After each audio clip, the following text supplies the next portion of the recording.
Hello दोस्तों, आपका हमारे यूट्यूब चैनल द एजुकेशन में स्वागत है। आज हम हिंदी साहित्य और व्याकरण से संबंधित महत्वपूर्ण प्रश्नों को हल करेंगे। इसमें काव्य शास्त्र भी शामिल है। तो चलिए प्रश्नों की शुरुआत करते हैं। अगर चैनल पर पहली बार विजिट किए हैं तो हमारे चैनल को लाइक कीजिए, अपने दोस्तों में शेयर कीजिए और चैनल को सब्सक्राइब कीजिए। तो पहला क्वेश्चन है,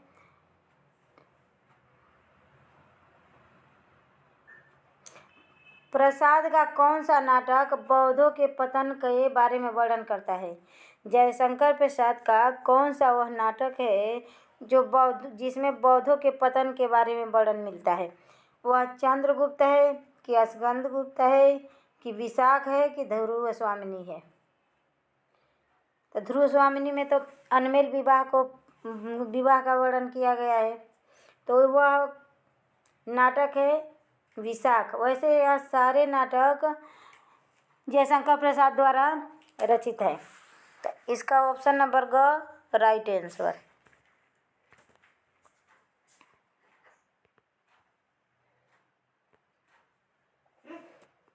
क्वेश्चन नंबर दूसरा है, मैथिली शरण गुप्त की कौन सी रचना राजपूतियान की कथा का वर्णन करता है? वो मैथिली शरण गुप्त की कौन सी वह रचना है जिसमें राजपूतियान का कथा वर्णन है? भारत भारती है कि रंग में भंग है कि यशोधरा है कि द्वापर है? तो वह रंग में भंग है। ऑप्शन नंबर ख राइट आंसर। मैथिली शरण का रंग में भंग रचना में राजपूतियान की कथा का वर्णन मिलता है।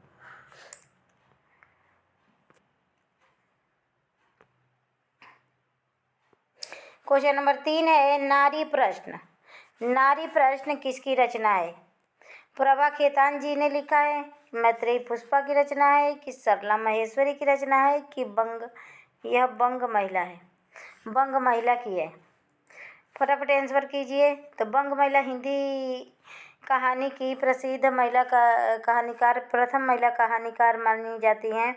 उनके कहानी का नाम है दुलाई वाली। दुलाई वाली कहानी बंग महिला की प्रथम कहानी और हिंदी की प्रथम कहानी और प्रथम कहानी लेखिका मानी जाती हैं।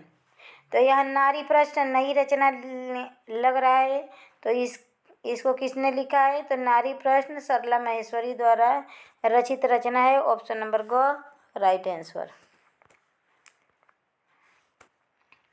काव्य शोभा या कर्तारो धर्मा गुणा। काव्य शोभा या कर्तारो धर्मा गुणा, काव्य की शोभा में गुणों का महत्वपूर्ण स्थान किसने माना? क्षुद्रक ने माना कि आचार्य वामन ने कि शंकुक ने कि रुद्रट ने? इधर रुद्रट है, तो किसने माना? तो आचार्य वामन। गुणों के प्रवर्तक कर्ता कौन है? आचार्य वामन। ऑप्शन नंबर ख राइट आंसर। भरत मुनि रस संप्रदाय के, भामा अलंकार संप्रदाय के और वामन रीति संप्रदाय के। रीति को ही गुण कहा जाता है। रीति को ही गुण कहा जाता है। रीति संप्रदाय के संप्रदायकर्ता आचार्य वामन है। क्षुद्रक हैं क्षेमेंद्र हैं और चित्त संप्रदाय के, ध्वनि संप्रदाय के आनंदवर्धन है। तो यह सब ध्यान में रखिएगा। इन सब से जरूर क्वेश्चन पूछता है। काव्य शास्त्र का क्वेश्चन है। क्वेश्चन नंबर 5 है, रस गंगाधर किसकी रचना है? पंडित राज जगन्नाथ की रचना है कि आचार्य भोजराज की है कि आचार्य वामन की ही है कि इनमें से कोई नहीं? तो रस गंगाधर पंडित राज जगन्नाथ की रचना है। ऑप्शन नंबर को राइट आंसर। रस गंगाधर पंडित राज जगन्नाथ की रचना है। क्वेश्चन नंबर 6 है, क्वेश्चन नंबर 6 है, अलंकार रहिता विधवेव सरस्वती। अलंकार के बिना सरस्वती मतलब विद्या विवेक रहित है, विधवा के समान है। अलंकार के बिना विद्या विधवा के समान है, विधवेव सरस्वती। यह कथन किस पुराण में लिखा गया है? किस पुराण से यह कथन लिया गया है कि अलंकार रहिता विधवेव सरस्वती? ऋग्वेद से लिया गया है कि वायु पुराण से लिया गया है कि अग्नि पुराण से कि नाट्य शास्त्र से? तो यह उक्ति अग्नि पुराण में वर्णित मिलता है। ऑप्शन नंबर ग राइट आंसर। ऑप्शन नंबर ग राइट आंसर। क्वेश्चन नंबर 7 है, भाषा को लोक सामान्य से ऊपर उठाने वाले धर्म को अलंकार कहते हैं। भाषा को लोक सामान्य से ऊपर, जैसे लोक सामान्य जो जन भाषा रहती है, उस जन भाषा को परनिष्ठ करने के लिए या ऊपर उठाने के लिए जो धर्म रहता है, ऊपर उठाने का कार्य करता है, वह अलंकार करता है। यह किसका मानना है? अरस्तु जी ने ऐसा विचार माना है कि प्लेटो ने, कि देरिडा ने, कि एडिसन ने?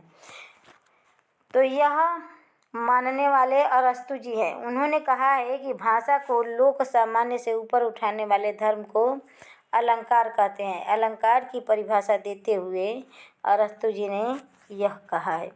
ऑप्शन नंबर क राइट आंसर।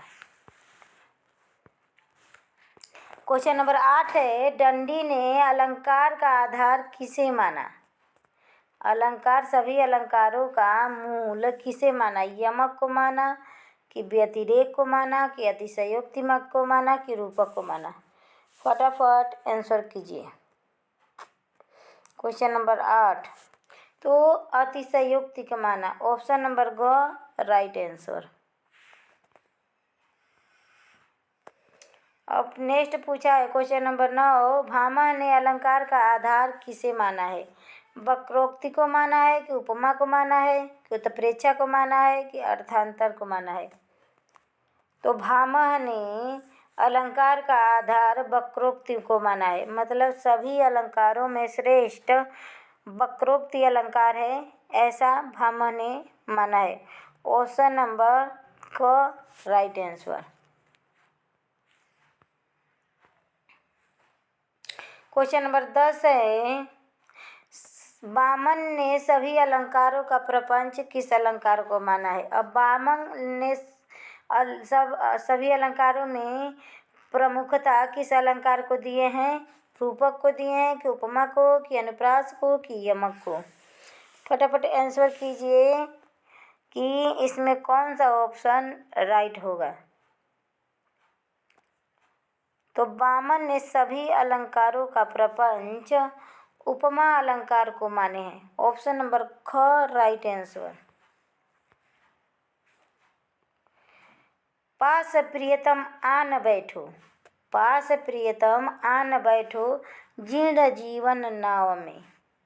पंक्ति में कौन सा अलंकार है? छेकानुप्रास है, कि लाटानुप्रास है, कि वृत्त्यानुप्रास है, कि इनमें से कोई नहीं? पास प्रियतम आन बैठो, जीर्ण जीवन नाव में।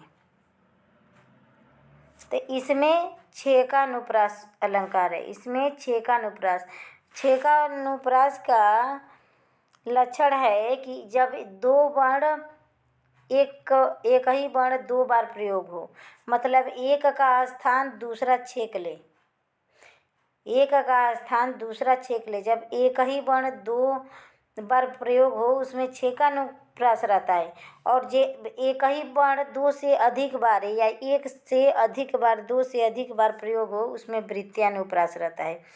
और लाटानुप्रास वह होता है जिसमें पंक्ति दोहराई जाती है।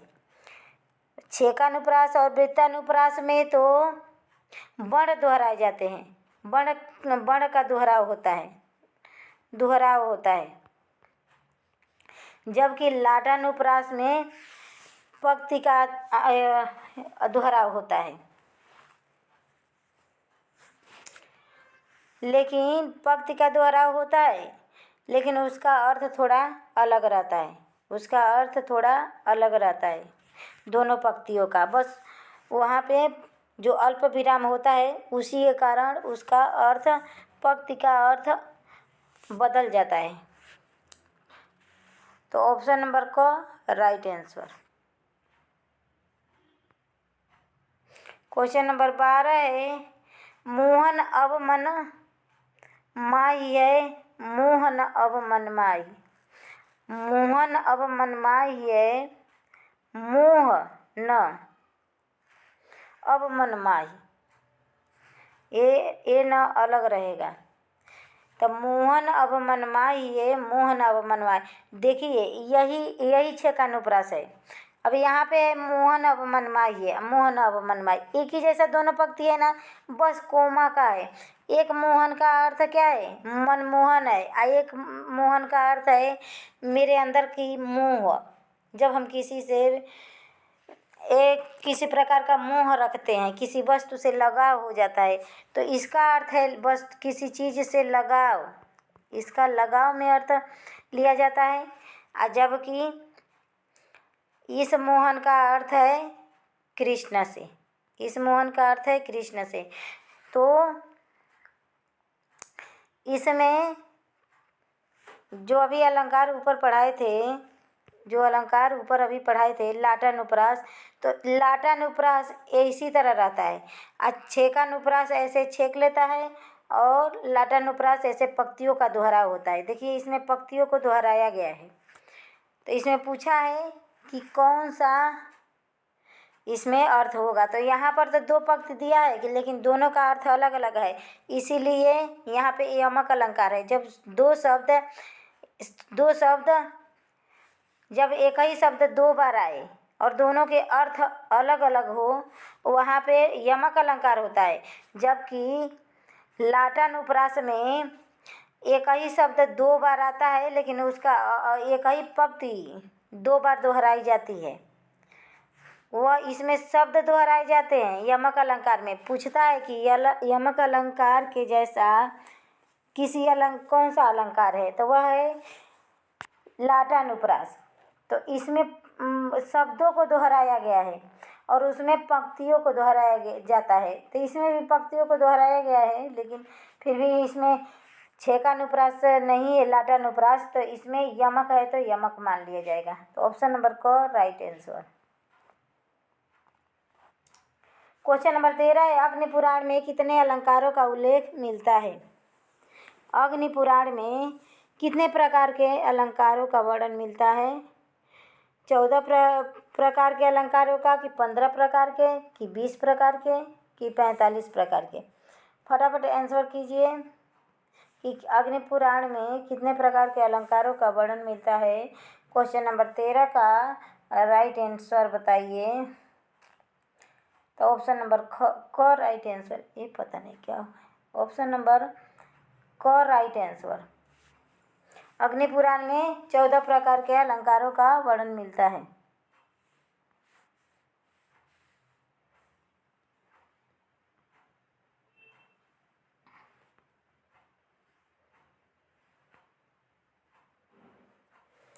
क्वेश्चन नंबर 14 है, रूप जाल नंदलाल के परिक बहु बहुरी न छूटे आ खंजरीट मृगमीन से ब्रज बनित के नयन। रूप जाल नंदलाल के परिक बहु बहुरी न आ खंजन मृग मीन से ब्रज बनिता के नयन में कौन सा अलंकार है? यमक अलंकार, कि मालोपमा, कि उपमा, की उत्प्रेक्षा? 14वां क्वेश्चन का आंसर बताइए। तो इसमें मालोपमा है। इसमें मालोपमा है। जब एक ही व्यक्ति या वस्तु का अनेकों प्रकार से वर्णन मिले तो वहाँ पे मालोपमा होता है। कई प्रकार से उपमा दिया जाए एक ही वस्तु या व्यक्ति का, तो उपमाओं का एक माला बन जाता है। उपमाओं का एक माला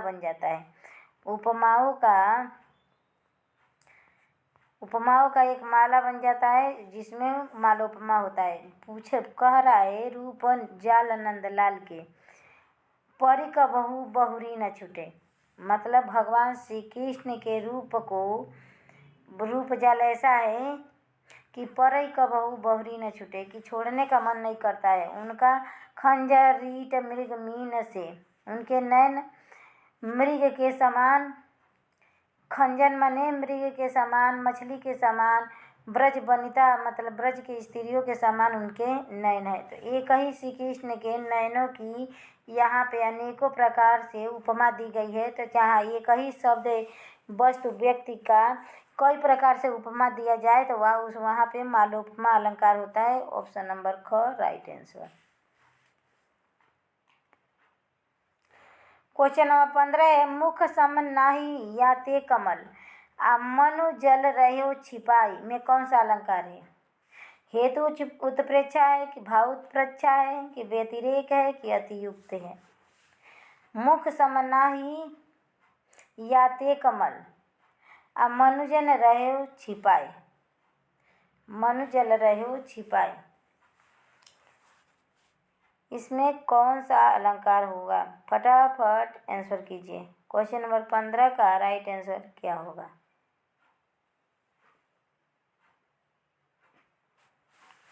तो यहाँ पे कौन सा अलंकार होगा? आंसर दीजिए। तो 15वां का हेतु उत्प्रेक्षा है, हेतु उत्प्रेक्षा है जिसमें कारण नहीं भी रहता है फिर भी कारण मान लिया जाता है। जिस पंक्ति में कारण नहीं रहता है फिर भी कारण मान लिया जाता है वहाँ पे क्या होता है? हेतु उत्प्रेक्षा अलंकार होता है। उस पंक्ति में कारण नहीं होने पर भी न होने पर भी कारण मान लिया जाता है, वहाँ पर हेतु उत्प्रेक्षा होता है। जैसे मुख सम नहीं याते कमल, कमल के समान मुखड़ा भी नहीं है।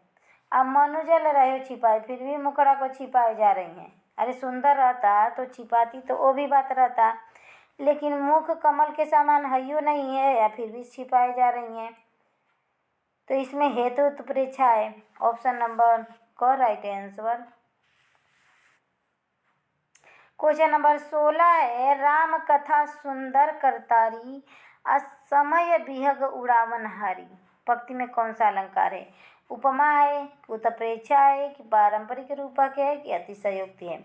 राम कथा सुंदर करतारी असमय विहग उड़ावन हारी, फटाफट आंसर कीजिए। क्वेश्चन नंबर 16 का राइट आंसर क्या होगा?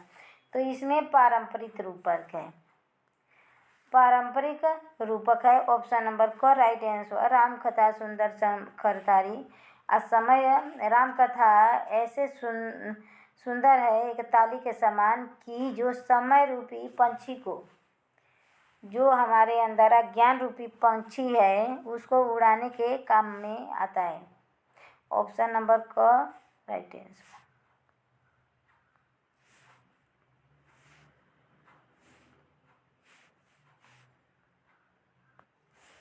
नेक्स्ट क्वेश्चन देखते हैं, तेरा मुख शोभित यहाँ उदति हुआ क्यों चंद पंक्ति में कौन सा अलंकार है? उपमा है कि रूपक है कि प्रतीप है कि उत्प्रेक्षा है? फटाफट। तेरा मुख शोभित यहाँ मतलब हे सुंदरी, यहाँ पे तेरे ही मुख, तुम्हारे ही मुख ऐसा सुशोभित हो रहा है कि यहाँ पे चंद्रमा की कोई ज़रूरत नहीं है, बिजली की कोई ज़रूरत नहीं है। तुम्हारा मुख ही इतना सुंदर है, सुशोभित हो रहा है, चारों तरफ प्रकाशमान है कि गोरा है कि यहाँ पे बिजली और चंद्रमा का कोई कार्य नहीं है। तो जहाँ पे उपमा और उपमेय का उपमान से, जहाँ पे उपमेय होता है क्या? चंद्रमा को उपमान माना जाता है और उपमेय होता है सुंदरी का मुंह। तो जहाँ सुंदरी के मुख की तुलना चंद्रमा से किया जाता है तो वहाँ पे उपमा अलंकार होता है। और यहाँ सुंदरी का मुख ही चंद्रमा की तुलना को गौण कर दिया जाता है। जहाँ उपमेय की प्रधानता हो जाती है और वो उपमान की गौणता हो जाती है, वहाँ पे प्रतीप अलंकार होता है। जैसे पूछता भी है कि उपमा का विपरीत अलंकार कौन सा होता है, तो वह होता है प्रतीप। जैसे जहाँ प्रकृति को ऊंचा बना दिया जाता है और मानव को गौण कर दिया जाता है, वहाँ पे उपमा अलंकार होता है। और जहाँ पे मानव को ऊंचा दिखाया जाता है और प्रकृति को गौण कर दिया जाता है, वहाँ पे प्रतीप अलंकार होता है। साधारण भाषा में समझ लीजिए कि जहाँ हम लोग किसी का उपमा देते हैं तो कहते हैं तुम्हारी आंखें तो हिरनी के जैसी है, तुम्हारी कमर लचीली है थी की तरह, तुम्हारा वह होठ है तो एकदम कमल की पंखुड़ियों की तरह है। वहाँ पे तो उपमा अलंकार होता है होगा।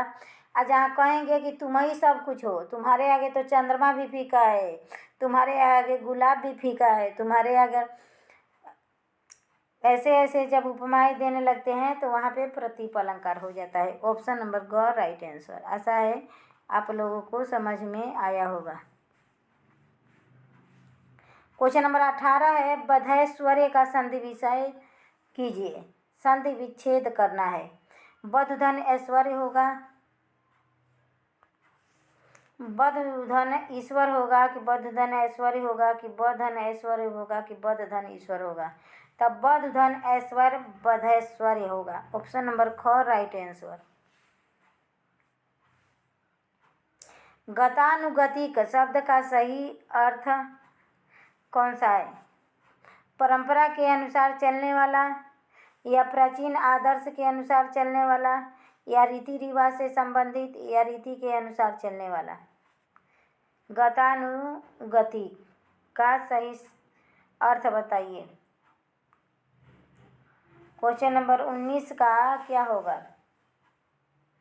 तो प्राचीन आदर्श के अनुसार चलने वाला क्या होता है? गतानुगतिक होता है। प्राचीन आदर्श के अनुसार चलने वाले को क्या कहते हैं? गतानुगतिक। ऑप्शन नंबर ख राइट आंसर। क्वेश्चन नंबर 20 है, यह प्रेम को प्रपंथ कराल महा तलवार की धार पे धावन है। यह तो प्रेम की पंथ कराल महा तलवार की धार पे धावन है। किसकी पंक्ति है? ठाकुर की है कि बोधा की है कि घनानंद की है कि आलम की है? तो यह रीतिकाल के कवि स्वच्छंद काव्य धारा के कवि हैं और रीतिकाल के कवि हैं। किसी ने प्रेम को खूब सहज बताया है, किसी ने प्रेम को कठिन बताया है। तो यह कठिन बताने वाले में कौन है कि प्रेम करना कोई मजाक बात ही नहीं है, वह तलवार के धार पर चलने के समान है। यह किसने कहा है कि यह तो प्रेम का पंथ कराल महा तलवार की धार पे धावन है? तो यह बोधा कहे हैं। और वहीं पे घनानंद कहे हैं, अति सूधो स्नेह को मार्ग है, अति सूधो स्नेह को मार्ग है, जहाँ नेक सयानुक बात जो नहीं। तो अति सूधो स्नेह को मार्ग है, जहाँ नेक सयानुक बात नहीं कि मतलब प्रेम करना एक सहजता और सरलता है।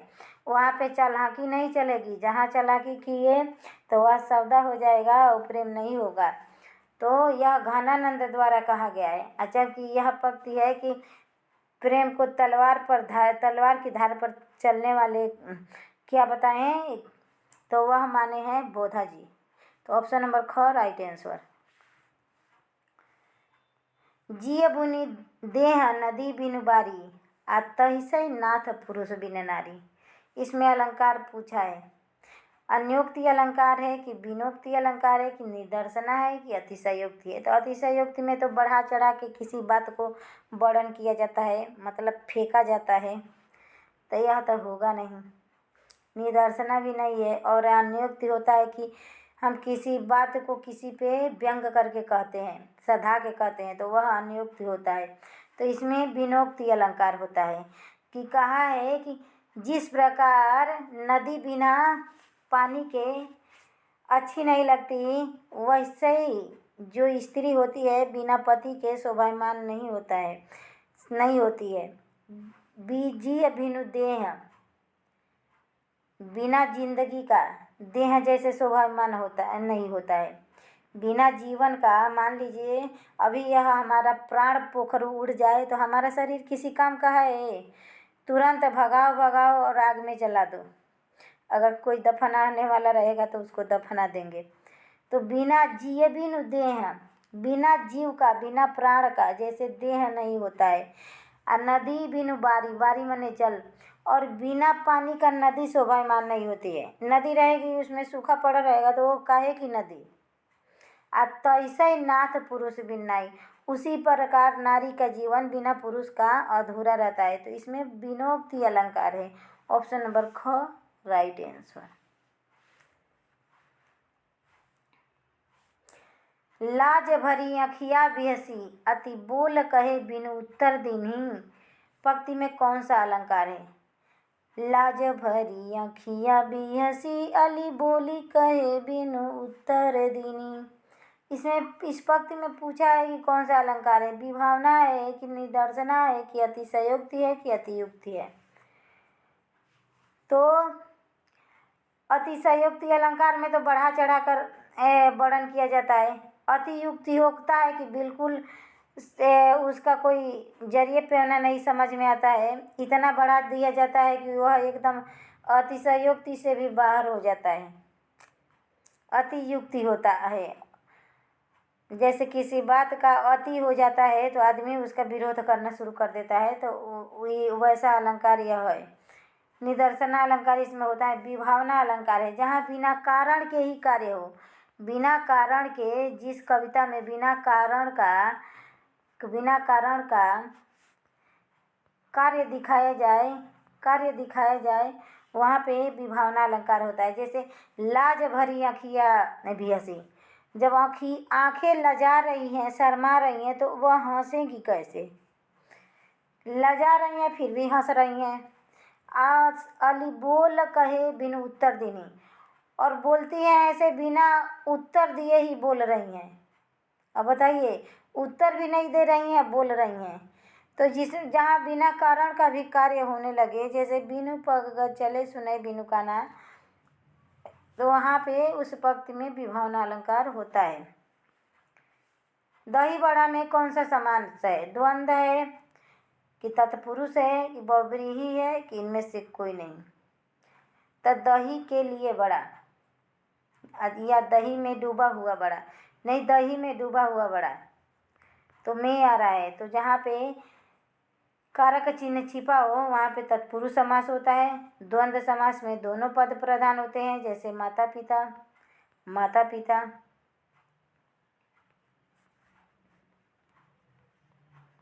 माता पिता। बहुव्रीहि में तीसरा पद प्रधान होता है, जैसे गजानन।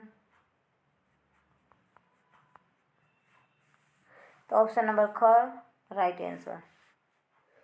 मुंह तोड़ में कौन सा समास है? तो मुंह को तोड़ने वाला तत्पुरुष समास। कारक चिन्ह छिपा हो तो वह तत्पुरुष समास होता है। कर्मधारय समास में विशेषण विशेष्य होता है। दुह प्रकृति। दुह प्रकृति का संधि विच्छेद बताइए। पूछा है दुह प्रकृति का संधि विच्छेद बताइए। दुहाधन प्रकृति या दुहधन प्रकृति या दुहधन प्रकृति, और ये इसमें है, इसमें से कोई नहीं, तो दुहधन प्रकृति होगा। इसमें विसर्ग संधि है, इसमें विसर्ग संधि है। ऑप्शन नंबर ख राइट आंसर। नेक्स्ट क्वेश्चन देखते हैं। क्वेश्चन नंबर 26 है, नए जमाने की मुकरी लिखने का श्रेय किसको प्राप्त है या किसे दिया जाता है? अमीर खुसरो जी को कि हरिश्चंद्र को कि प्रेमचंद्र को कि प्रताप नारायण मिश्र को? तो नए जमाने की मुकरी लिखने का श्रेय बाबू हरिश्चंद्र को दिया जाता है, जबकि मुकरियों और कहानियों और मुकरियों को लिखने वाले कौन है? अमीर खुसरो।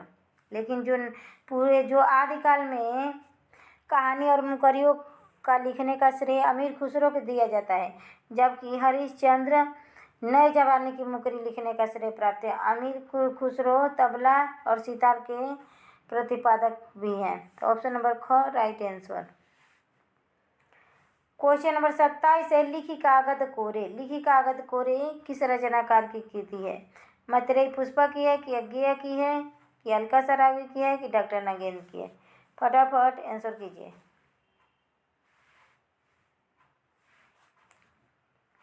तो अज्ञेय जी की कृति है। लिखी कागज कोरे अज्ञेय जी की कृति है। ऑप्शन नंबर ख राइट आंसर।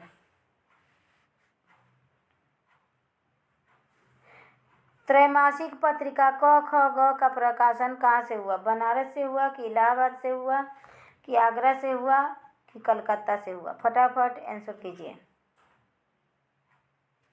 तो इलाहाबाद से हुआ। त्रैमासिक पत्रिका क ख ग का संपादन इलाहाबाद से। त्रैमासिक पत्रिका क ख का प्रकाशन कहाँ से हुआ? तो वह इलाहाबाद से हुआ। ऑप्शन नंबर ख राइट आंसर। क्वेश्चन नंबर 29 है, भट्टनायक ने किस वाद की स्थापना की? भुक्तिवाद की कि अभिव्यक्तिवाद की कि अनुमतिवाद की कि साम्यवाद की? तो भट्टनायक ने भुक्तिवाद की स्थापना की, ऑप्शन नंबर क राइट आंसर। जबकि अभिनवगुप्त अभिनवगुप्त अभिव्यक्तिवाद की स्थापना किए और अनुमितिवाद की शंकुक ने स्थापना की है। तो ऑप्शन नंबर क राइट आंसर। क्वेश्चन नंबर 30 है, शहीदों की चिताओं पर क्वेश्चन नंबर 30 है, शहीदों की चिताओं पर लगेंगे हर वर्ष मेले, अब वतन पर मरने वालों का यही बाकी निशा होगा। यह किसकी पंक्ति है? गया प्रसाद शुक्ल सनेही जी की है कि हरिवंश राय बच्चन की कि रामविलास शर्मा की कि भवानी प्रसाद मिश्र की? क्वेश्चन नंबर 30 का आंसर दीजिए। तो यह गया प्रसाद शुक्ल द्वारा यह कविता लिखा गया है कि शहीदों की चिताओं पर लगेंगे हर वर्ष मेले, वतन पर मरने वाले का यही बाकी निशा होगा। द्विवेदी युग को जागरण सुधार काल किसने कहा? दिनकर जी ने कि डॉक्टर नगेंद्र ने कि शुक्ल जी ने कि भारतेंदु हरिश्चंद्र जी ने? तो द्विवेदी युग को जागरण सुधार काल डॉक्टर नगेंद्र ने कहा, ऑप्शन नंबर ख राइट आंसर।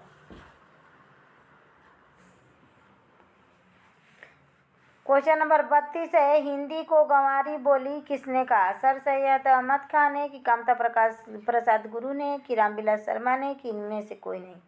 फटाफट आंसर कीजिए कि हिंदी को गंवारी बोली किसने कहा।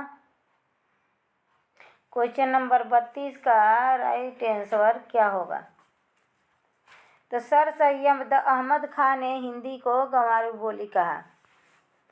क्वेश्चन नंबर 33 है, कविता संवर्धनी सभा के संस्थापक कौन थे? लक्ष्मीकांत वर्मा थे कि भारतेंदु हरिश्चंद्र थे कि प्रेमचंद्र थे कि मुल्कराज आनंद थे? कविता संवर्धनी सभा के संस्थापक कौन थे? तो भारतेंदु हरिश्चंद्र थे। उत्तर भक्तमाल किसकी रचना है? नाभादास की है कि भारतेंदु हरिश्चंद्र की है कि राधाशरण गोस्वामी की है कि निराला जी की है? तो उत्तर भक्तमाल के रचनाकार भारतेंदु हरिश्चंद्र हैं, ऑप्शन नंबर ख राइट आंसर। जबकि भक्तमाल जब केवल भक्तमाल देगा तो उसके नाभादास होंगे, और नव भक्तमाल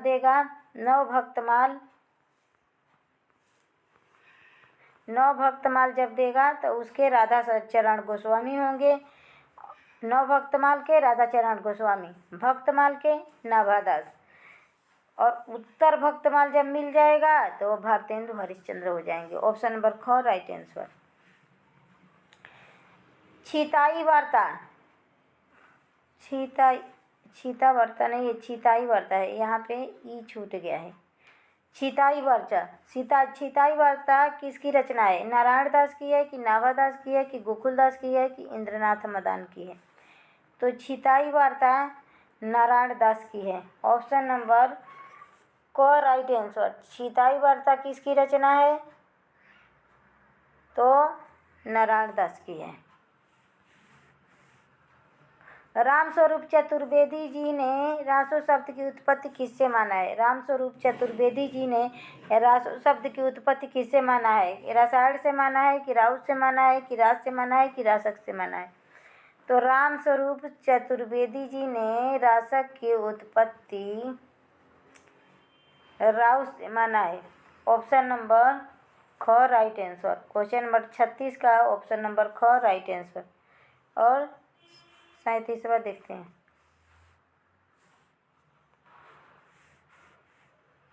क्वेश्चन नंबर 37 देखते हैं कि प्रेम राज्य काव्य किस कवि द्वारा रचित है? प्रेम राज्य काव्य किस कवि द्वारा रचा गया है?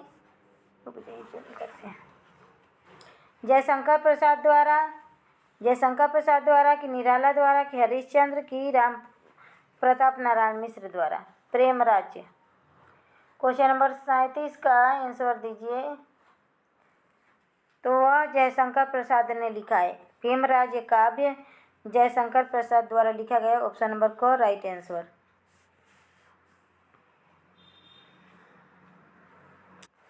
क्वेश्चन नंबर 38 है। अवध विलास अवध का किसान किस कवि को कहा जाता है? लक्ष्मीकांत वर्मा को कहा जाता है कि त्रिलोचन को कि भारतेंदु हरिश्चंद्र को कि प्रसाद को? अवध का किसान किस कवि को कहा जाता है? क्वेश्चन नंबर 38 का आंसर बताइए। क्वेश्चन नंबर 38 का आंसर बताइए। अवध का किसान किस कवि को कहा जाता है? तो त्रिलोचन को। त्रिलोचन को अवध का किसान कहा जाता है। ऑप्शन नंबर ख राइट आंसर। क्वेश्चन नंबर 39 है। विकलांग श्रद्धा के दौर किस कवि की द्वारा लिखा गया है? हरिशंकर प्रसाद द्वारा कि जैनेन्द्र कुमार द्वारा कि रामनारायण मिश्र द्वारा कि डॉक्टर नगेंद्र? द विकलांग श्रद्धा के दौर हरिशंकर प्रसाई की रचना है। ऑप्शन नंबर क राइट आंसर। क्वेश्चन नंबर 40 है। प्रगतिशील साहित्य के मानदंड किसकी रचना है? रांगिया राघव की है कि सौमित्र मोहन की है कि सुमित्रानंदन पंत की है कि प्रताप नारायण मिश्र की? प्रगतिशील साहित्य के मानदंड किसकी रचना है? फटाफट आंसर कीजिए। प्रगतिशील साहित्य के मानदंड किसकी रचना है? तो रांगिया राघव जी की रचना है। ऑप्शन नंबर क राइट आंसर। क्वेश्चन नंबर 41 है। किसके भक्तिपरक गीतों को अभंग नाम दिया गया? लक्ष्मीकांत वर्मा के गीतों को कि नामदेव जी के, भवानी प्रसाद मिश्र के कि इनमें से कोई नहीं? तो नामदेव की गीतों को अभंग नाम दिया गया। अभंग नाम नामदेव जी के गीतों को दिया गया। ऑप्शन नंबर ख राइट आंसर।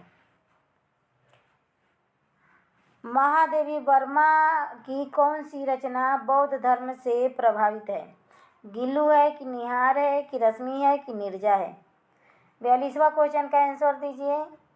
महादेवी वर्मा का कौन सा रचना है जो बौद्ध धर्म से प्रभावित है? तो वह है रश्मि। रश्मि महादेवी जी का वह रचना है जो बौद्ध धर्म से प्रभावित है। और गिल्लू तो एक गिलहरी के बच्चे पर लिखी गई एक कहानी है महादेवी वर्मा की। ऑप्शन नंबर ग राइट आंसर। हिंदी साहित्य में प्रथम ज्ञानपीठ पुरस्कार किसे मिला था? रामधारी सिंह दिनकर जी को कि सुमित्रानंद पंत को कि प्रसाद को कि महावीर प्रसाद द्विवेदी को? तो सुमित्रानंदन पंत को मिला था। प्रथम ज्ञानपीठ पुरस्कार सुमित्रानंदन पंत को मिला था। ऑप्शन नंबर ख राइट आंसर।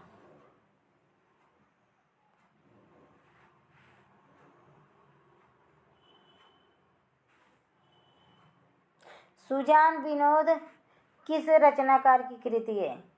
घनानंद की है कि बोधा की है कि देव की है कि सेनापति की है?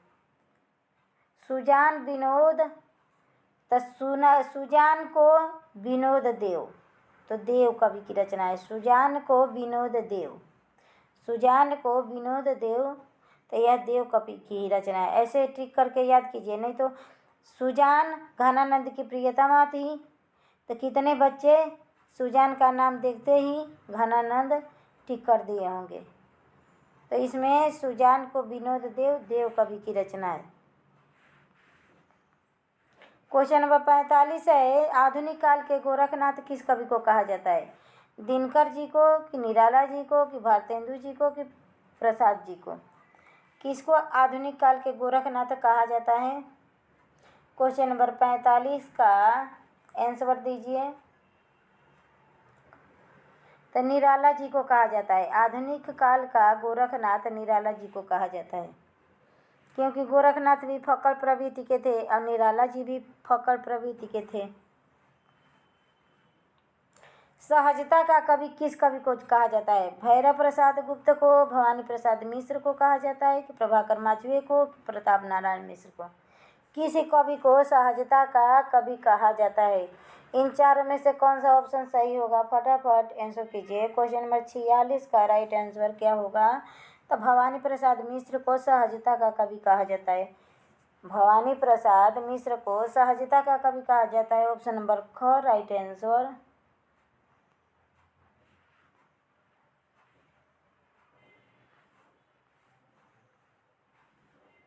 आख्यायिका शैली का प्रथम मौलिक उपन्यास किस रचना को कहा जाता है?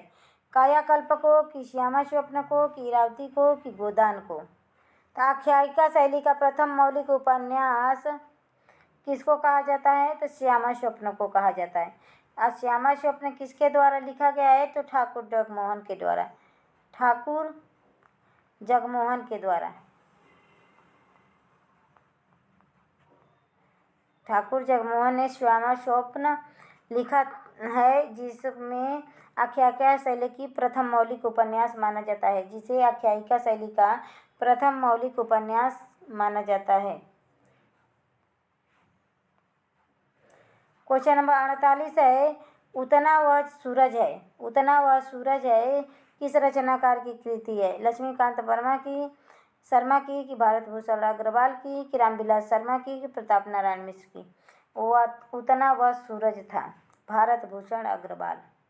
उतना वह सूरज है भारत भूषण अग्रवाल की रचना है।